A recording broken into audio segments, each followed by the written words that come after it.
Honestly, when I first started enter barber school, the hardest part for me was kind of convincing my environment around me that this is the new me and who I was trying to become. So who were you before? Man, beforehand, I was running around, kind of knucklehead when I was younger. Needed something to kind of drive my passion and my all the energy I had that I was wasting doing dumb stuff, and I kind of got to a point where I wanted to reinvent myself so that I could be a better version of myself. And kind of like while I was going through this whole big transition, barbering is kind of what it literally found me. I wouldn't say I found it.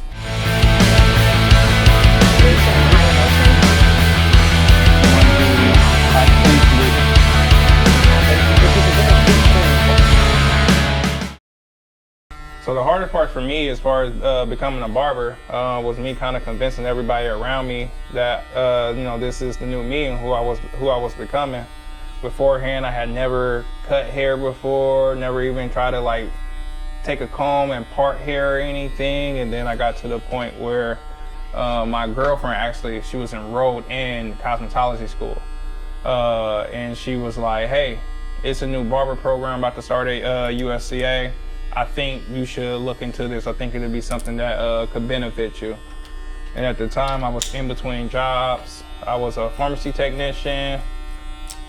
Had just got laid off from there actually because I took too long on a 15-minute break. So I was in between jobs, trying to find something where I can have more control of my own destiny. And when my girlfriend told me this barber class was getting ready to start up, I kind of just threw myself in the deep end, like, well, we'll see what this is about. What was the situation at home as far as spouse, no spouse, kids, no kids? What was that like? So at the time, my girlfriend was actually pregnant with our second child, my second son. So I needed to definitely get back into the field, find a career where I can be in charge of my own destiny, but also provide for my family. So when she kind of threw barbering at me, it was kind of like, yeah, it was almost like a no-brainer. That takes a very strong person to be able to encourage you to shift careers, knowing the sacrifice that it takes for both of you. Mm-hmm. Yep. Man, honestly, I mean, she's my rock. Without her, so honestly, like when I got with her, she kind of honestly changed my thought process on a lot of things. Like when I was in high school, again, not having really a strong support system to keep me disciplined. She kind of spoke life into me and had me believing that I could do things that wasn't even possible beforehand. So that's kind of just who she is as far as kind of pushing me to be a better version of myself constantly. I do hope that you share that with her as well, because that's extremely rewarding, but it also takes a lot to be that passionate and supportive, because essentially I would feel that you'd want to get back and say, hey, like, we share this together. Is that about right? Yeah. With my family, everything that I do is for us. Like right now, that like trying to having this shop open for 5 years, I'm hoping this is kind of setting the foundation so that I can have more to kind of get back and set my kids up where they at least have a better launching pad than what I had. So you say 5 years. I'm sure the landscape changed a lot in 5 years.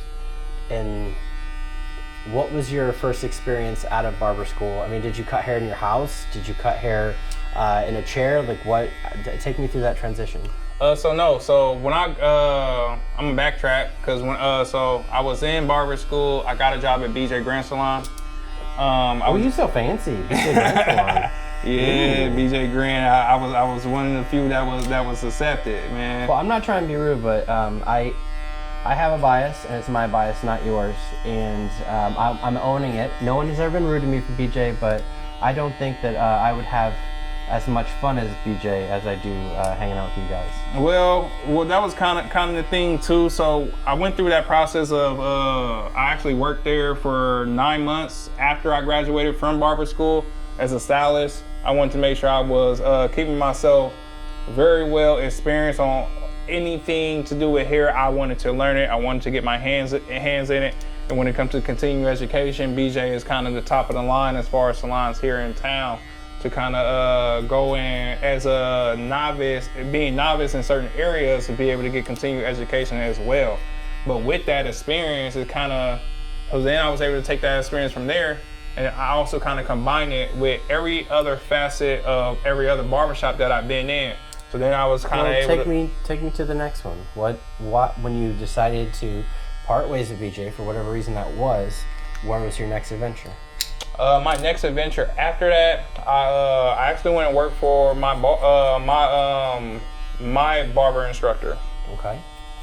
So my barber instructor, really, honestly, when I found him again, I was in a big transition in my life, and he kind of helped spoke life into me, too, the same way my girl was doing, you know, kind of telling me, you know, I could be better. It's okay to not fold to certain stereotypes that my friend thought I was just supposed to be still constantly doing. And at that time, I was trying to separate myself from, you know, being Donnie the businessman and from being the knucklehead that everybody knew when I was younger. It's tough. It's really tough. I don't mean to run over, but I just know from personal experience that when sometimes we're perceived one way, but we feel another, and we really want to be able to put the best version of ourselves out there, because it's just, I hate to say it, but we all have to be marketable. We do. And we all need to, I'm a big believer in community, and it's really hard to trust somebody that is a knucklehead. I think we all have tendencies, but I think that many of us grow up at a certain point, and it's just, will people have enough grace to accept me when I'm ready to move on, and when I'm ready to add value instead of just kind of suck all the air out of the room and try to get attention from whatever we're doing. That's not your journey, that was just part of mine. Mm-hmm. Yeah, because, you know, every time we've grown and going through those different transitions, you know, you may see somebody that know you from your past and they're still stuck on that version of you when, you know, I'm a completely different person, different being now. I have different morals, different values, you know, there's certain things, and, you know, so I feel like we should always try to push forward every day to try to be a better version of ourselves, some way, shape, or form. You said 5 years. I want to go back to that because that's a milestone. Lots of businesses don't last more than a year.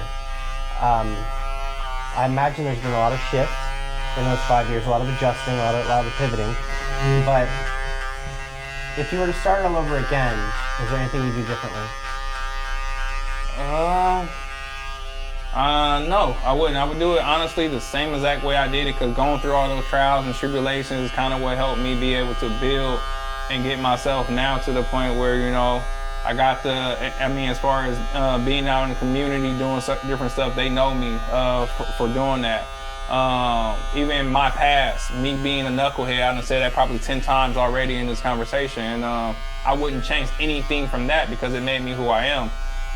It helped me be able to interact with the younger kids and get them to buy in when I'm talking to them and trying to get them to steer them in the right way.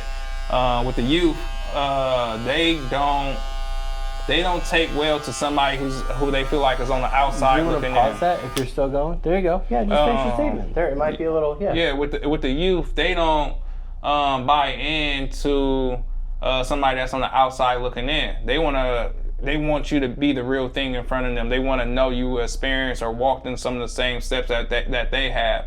And I mean, it's like I teach out at CACC, 50 students separated into two classes, and I pour into them on the days when I don't have anything left. I'm still pouring into them because I know what that would have meant for me at their age. Transparency is important, and for me, again, this is a bias. I tend to have a bias against authority figures that I don't feel I can relate to, that have gone through certain things, and I really feel that's part of my journey of success, of talking to the people where everything fell apart. What did you do on the day where everything fell apart? What did you do on the day where the dumpster caught fire? Yeah. Because it really, I think we're all adapting. We're constantly moving forward, and it's just my bias, it's somebody else's, but it's really hard to trust somebody that's never seen a dumpster fire and survived it. And that's really why I wanted to talk with you. We've been close for a long time, and I am lucky enough to come in and bring my family and have my son have his haircut here, and everyone feels appreciated, and it takes work. I mean, I'm sure that there are tons of things behind the scenes that no one will ever see that you work on to make sure that not only your skill level is there, but also people feel comfortable. Yeah, you know what you're talking about behind the scene. You know, it's a lot that goes into running a shop, managing the 50 students out at the school. You know, but at the end of the day, it's one of the in between running my own shop and teaching out at the school is both of them together combined is definitely two of the hardest thing I've ever had to do, but also on the other side of that, the most rewarding. The landscape is always changing. I guess you kind of, I don't know, I don't want to guess, but do you have to keep up with the market, or do you set your own market in a sense of what you're worth? How do you determine that? So in a sense of that, I would like to, I don't brag a lot, but I would like to brag and say that at least here in town, I kind of been able to kind of push the envelope.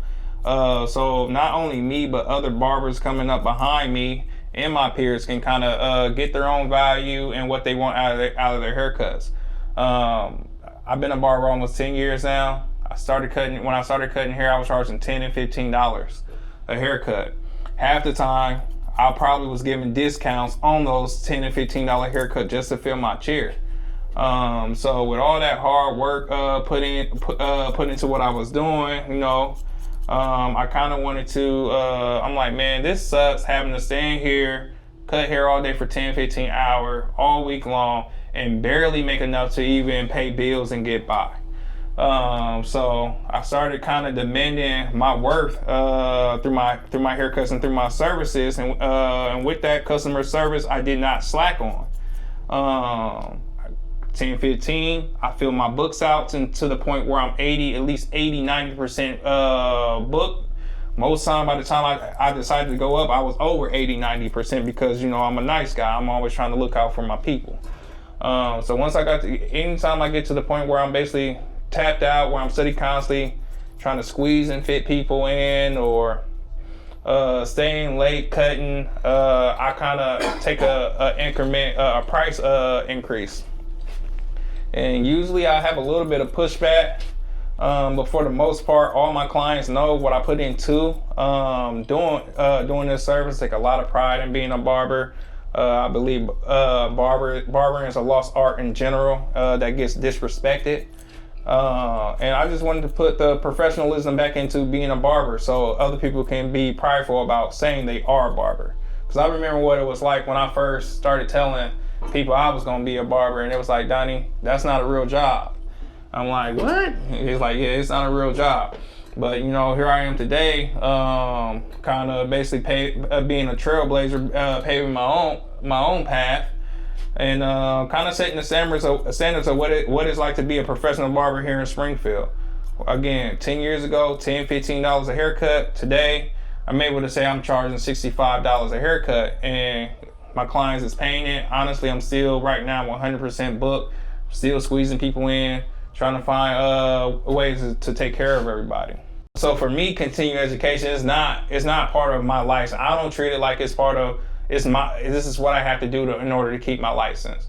In the hair industry, everything is forever changing. Certain styles come and go, new ones come in, and as a barber, over the last 10 years, I kind of been able to see that revolving door. So you got to stay sharp. You got to stay on your toes. You got to know what new trends and new styles is coming in. I mean, even now, no, we're not fashion designers, but even down to certain certain fashion trends or things like that, our clients, they look to us as experts in in those categories, and they'll run different ideas and bounce them off us for us to kind of give them approval, so to speak, kind of to validate. And if we don't know what's going on, we looking like the old man barber that's about to lose all his clients. You're out of the school, inspiring new people, or young people rather, I hope. And how do you have the conversation of, because you use the word destiny a lot, how do you articulate that? I mean, are you your own version of the success story and say, if I can do it, regardless of the challenges, that you can do it as well? Yeah, I definitely put myself right in their shoes. I kind of, walk them through my whole process and let them know, I'm not like I didn't have God-given talent when I started barbering. For a fact, my barber instructor after I graduated, and remind you, I went back. I was actually working for him. So my barber instructor, I'm having a conversation with him. This is after schooling, and he's like, "Yeah, Donnie, didn't think you was gonna make it first day. You came in, I saw you roll them perms, and you took 6 hours just parting it off." It's like, "Yeah, I didn't think you was gonna make it. Look at you now, Donnie. Look at you now, man." He was smiling ear to ear when he said it. And he's no longer with us. So RIP Wayne Dunwoody. Man, that guy was a great role model for me for where I was at in my life. I want to go back to the 6 hours because it's extremely interesting. I find myself gravitating towards and fixating on challenges in order to find growth and to get better and to reach that next level. I'm interested to know if 5 years before grabbing the passion or the passion grabbing you, would you have ever spent 6 hours on anything outside of a video game, let alone curling a perm? No, sir. At that time, I was so determined because I was studied. I was excited. I'm like, yeah, I'm about to go to barber school, and everybody looking at me crazy. So when I signed up, I'm like, I signed up for this. I'm fully committed. So when I'm sitting in there trying to learn how to do this, I'm like, I ain't gonna lie. I'm sitting there, I'm like, I don't even know how I'm gonna get through this. But with that, I wouldn't, we had 15-minute break. I wouldn't even go out and go on my 15-minute break. I'm like, no, I'm cool. I'm gonna stay in class so I can try to figure this out and get caught up. Cause I'm in class, just what happened, one of the persons in our class is a crossover cosmetology student. So she's been rolling perms for years and she's just whipping it out. But again, that's when you lean on the people around you and your peers. I'm seeing what she's able to do, and I'm like, I'm struggling. So then I went and partner up, and I stood right next to her so I can see how she was doing certain things, and I wasn't scared to ask questions.